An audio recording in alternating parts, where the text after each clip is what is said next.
Hey, you're out in the garage with TheEZGZ. And this video is going to be about, I'm not quite sure. Let's just see where it goes. I missed my Saturday morning deadline. That was today. And I thought to myself, I should have put a propeller on the tub buggy when I built it, because it just is not. Look at it, just every day.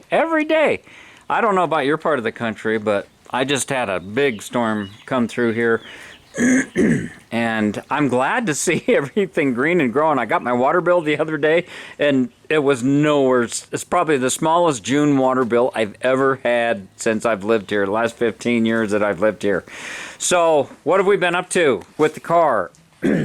I mentioned that this right rear brake was dragging. And I'm going to tell you this story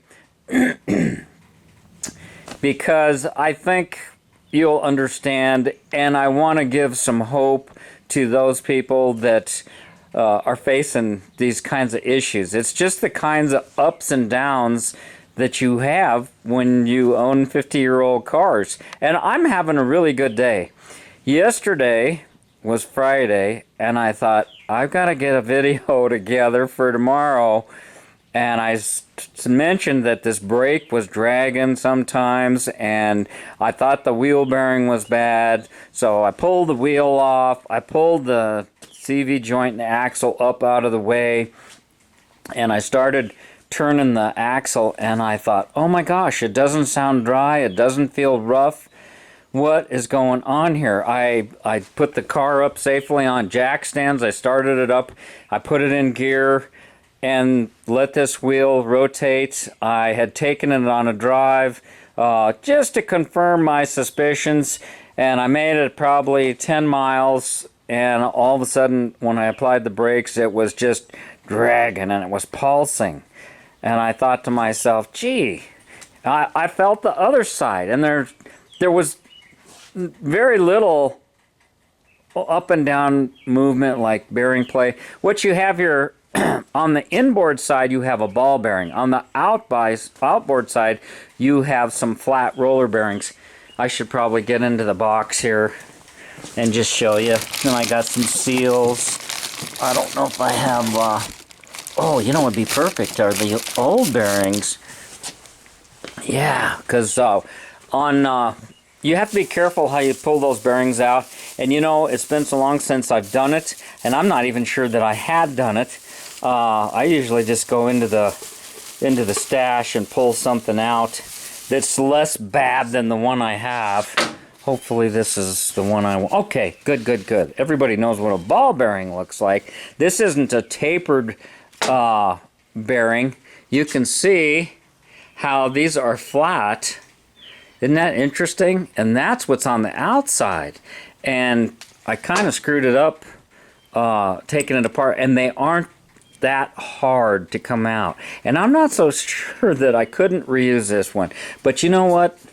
This is part of the problem why I have all this stuff surrounding my work areas, because it's, you know, it was still had a little bit of life in it when I decided to replace it. And I was tempted to just packing it with grease. I mean, the grease that was in there looked not too bad, and I thought, you know, that's not going to be the problem. But I know I have this brake issue, and I know I got to do something, and I had the new bearings, and I wanted to make a video.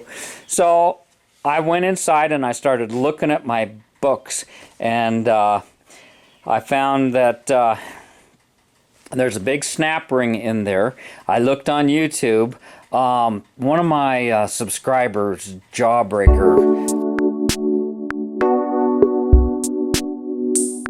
VWJawbreaker. I'll try to put a link to his channel below, because he's got a couple Volkswagens, and he's been doing some work, and he posted a video about his experience with that's the only one I could find, and he did a great job of making that video. And I took it a little bit further, and I tried to investigate in the books, and I just couldn't find it. The pictures they had and the description they had, and I didn't have a specific sedan one, which you know, I just, if I'm going to make a how-to video, I want it to be smooth, I want it to be professional, and I don't want to handle my camera when my hands are covered in nasty grease, and kind of all those things were working against me. So I thought, well, I'll stumble through this one, and in the end I learned a lot, and I thought, I'll make the video on the other side. And I put this thing back together, and I put the wheel on. You know what? It felt, there was just ever so slightly a little up and down play. And I thought, you know, this isn't really that much better. I thought it would really tighten up. On the front bearing with front wheels with tapered roller bearings, you have a adjustment nut, and since it's tapered, you can adjust the amount of play that you have in that bearing. You don't want to have things tight. There's got to be a little bit movement, and keep in mind that things do warm up and expand and contract. So I got in the car, put everything back together. I took those, I took the shock loose. I took the whole arm off. And it's not totally necessary to do that. And one of these days, I will make a video on that.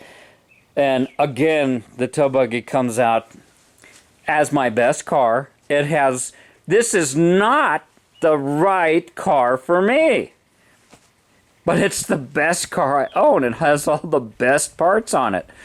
And it just by chance, I just bought an old turd, and I was going to have it for an engine dyno. When I built a new engine, I wanted to check it for oil leaks, get a few miles on it. Same thing with transmissions. You can easily slip in swing axle and IRS. If you have an IRS foundation, all you have to do is put different spring plates on there, and you can just bolt up a swing axle transmission. It goes to the frame horns. Everything's fine.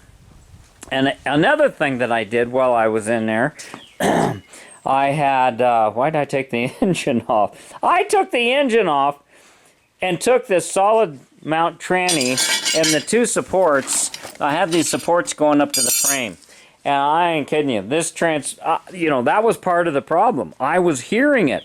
This engine is so quiet and so smooth, and with having that center mount stock carburetor is so much quieter than dual carbs. I'm hearing these noises, and I'm hard of hearing. And I says, I got a problem with a wheel bearing, or something's going on here. So I put on some new heavy-duty mounts and a stock tranny. The reason it's taken me so many years to do this, I wanted to do this shortly after I built the car, because like I said, I built this car, I was still working, I was making good money, and I just went ahead and bought the new body rather than try to do, I'm not a body and paint guy. I tried my hand at it. I mentioned that before. And in a shop where you do mechanical things, transmissions and engine building, I just didn't want to mix all the paint dust and so on and so forth. Boy, this is getting to be a long, boring video. I'm sure it's just boring the heck out of some of you guys. So I got a new body. I bought a new chassis. I asked for a link pin front and an IRS rear. It was already done. And when I went home with the parts to build the car, I found out that one of the frame horn threads that holds the motor mount was cross-threaded or had a problem, and I couldn't get the bolt all the way down. Well, I put the bolt in. I thought, yeah, this is going to be a hot rod off-road wheelie machine. Put a gas tank in the back. And I've always worried, gee, I'm afraid, what am I going to do if I strip that bolt? If I do take it out and it's screwed up and the threads are ruined. So I began the chase for a 18 millimeter by 1.5 tap. And I looked online. I found them on one place. They wanted $15 for this tap, but they wanted $16.50 for freight. Isn't that a killer? And I said, ain't no way. I'm paying more for freight for this little thing than the cost of it. So I started searching around close to where I live, and I went into a nut and bolt place, and I just asked them.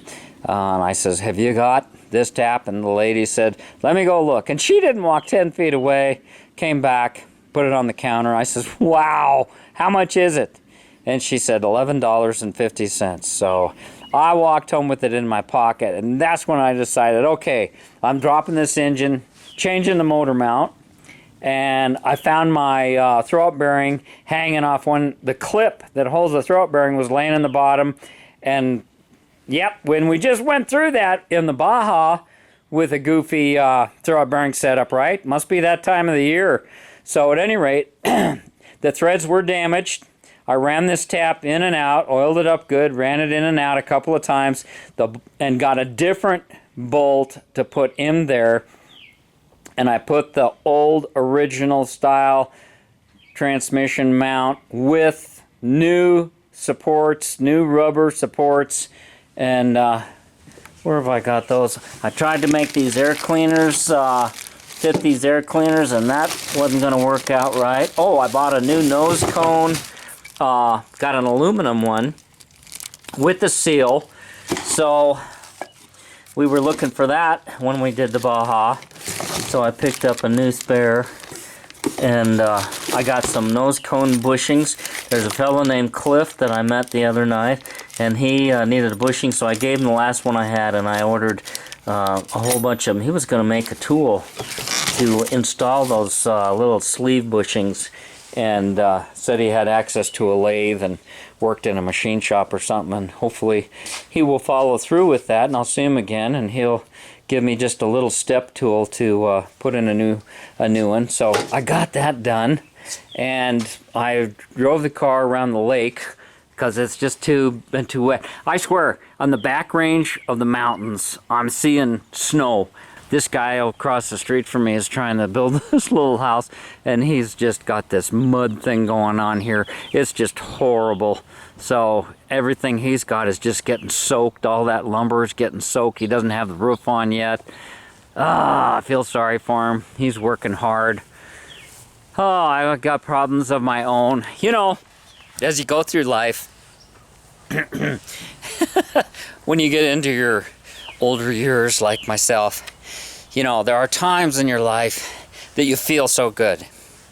You get your first house, and you buy a new car, and you have a new job, and your bills are paid, and you have a little bit of money left over, and boy, you start having children, and you're just feeling so good.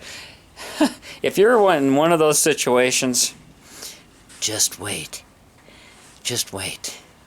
Man, when things start going the other way, it'll test your faith. It'll test your faith. And you know, when you go to church, you see a lot of gray-haired people. You see a lot of older people, and it's because, you know, we screw up a lot in our lives, and we don't take the time, and we get busy and in a rush with everything that's happening.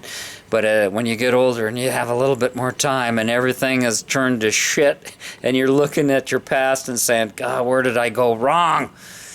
Maybe you're one of the lucky ones, but it's just not. And so I go to church, and this is what they were talking about. Put our hope in Jesus Christ, for he is the solid rock. And there were 4 steps. Get alone and get still and get small. Just find yourself a place at home, in your room, out in your garage.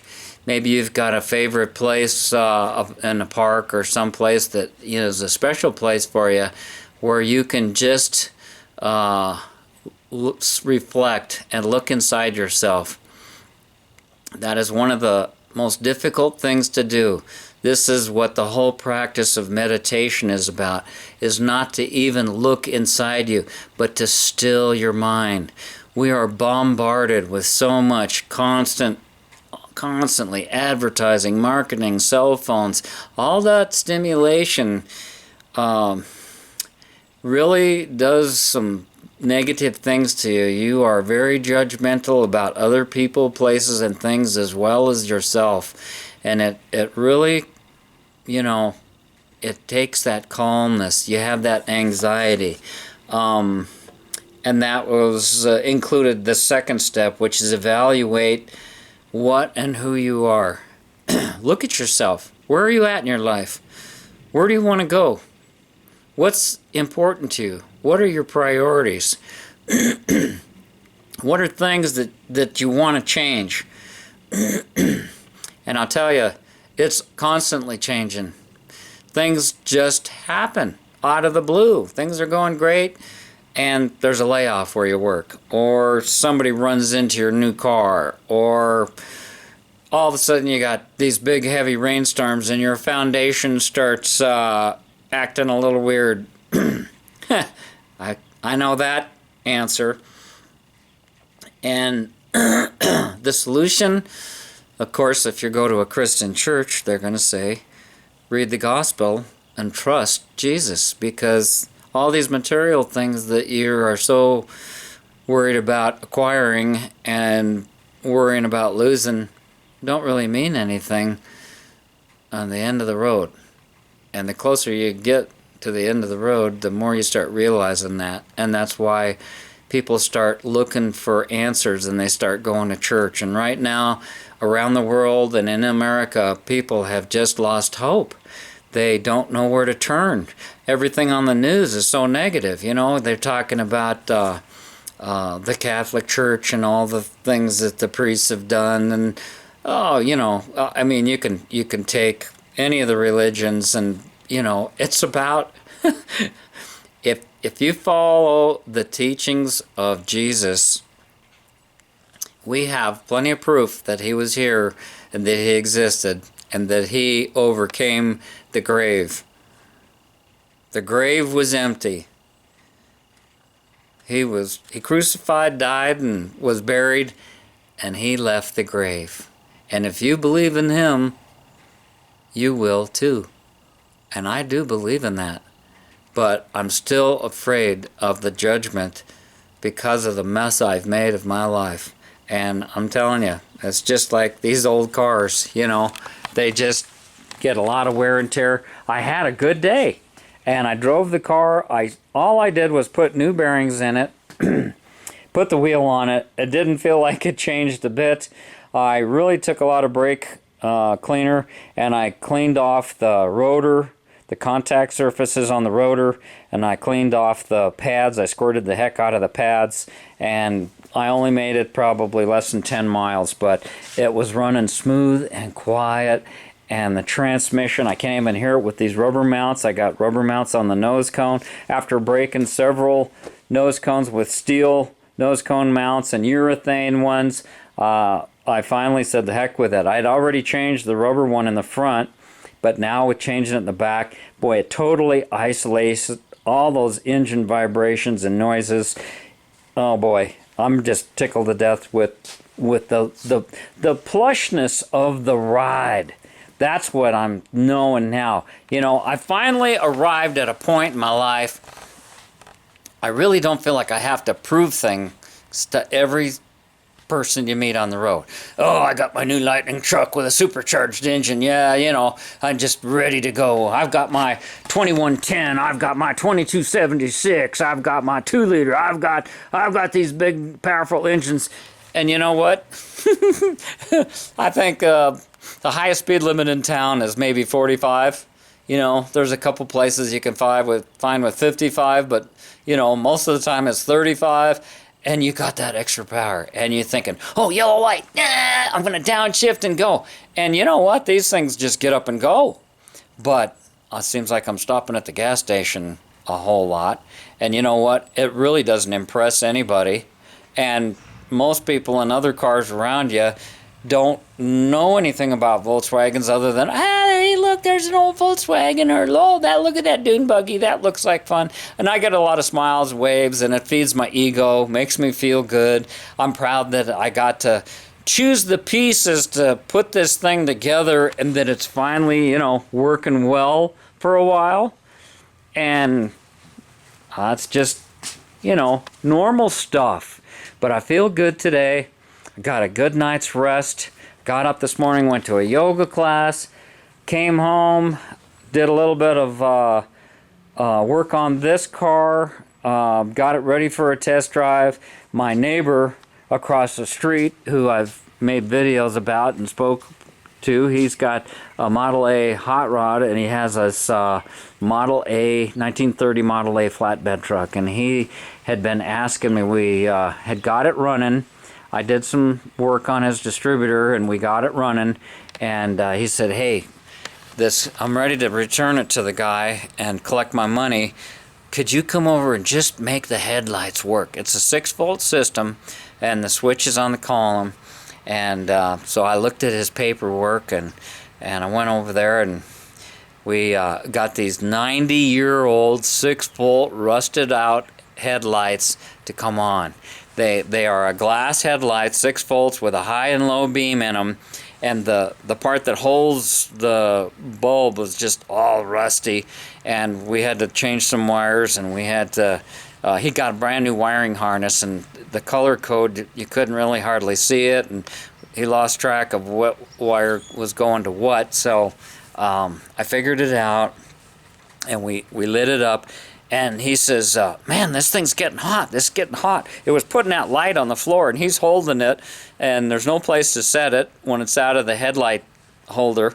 And all of a sudden, he says, hey, this thing is smoking. Look inside here. There's smoke. And it looked like a genie coming out of a bottle. The light was staying on, but there's this smoke coming on. And I said, turn it off, turn it off. You don't want to let all the smoke come out.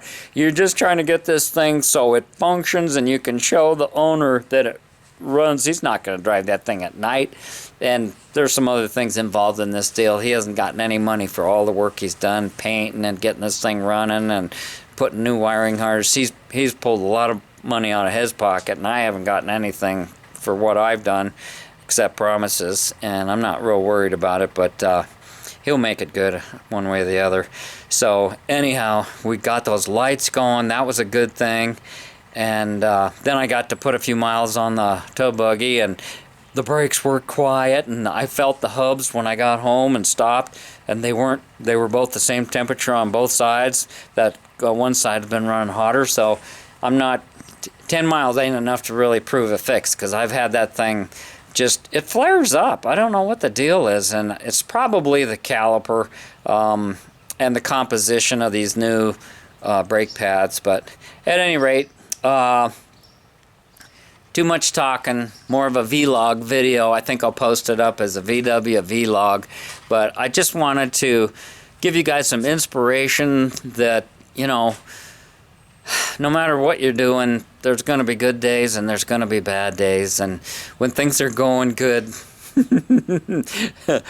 step lightly and be aware, because things all of a sudden change in a hurry.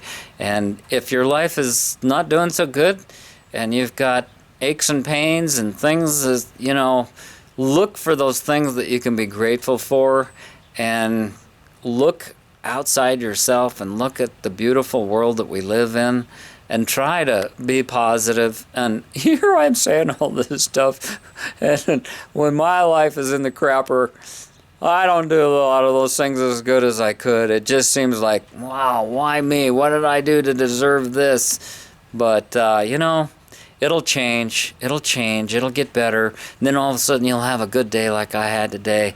And, you know, my body feels good. The yoga's working for me. Everything's kind of in a good spot right now. So I'm just happy, and I want to share that with you. And, We're close to getting 1,000 miles on it, but nowhere's where I want to be. Get out there in the garage and work on your projects, and you'll be glad when you get to the point where you can drive it. And I know one of my viewers has just got a new engine in his Baja Bug, and he's going to be out there putting some miles on his car and enjoying it and feeling good about it, and get lots of smiles to the miles. And boy, it is so nice when you reach that point. So have a great rest of your day. Thanks for watching. Thanks for subbing. Easy Jeezy out.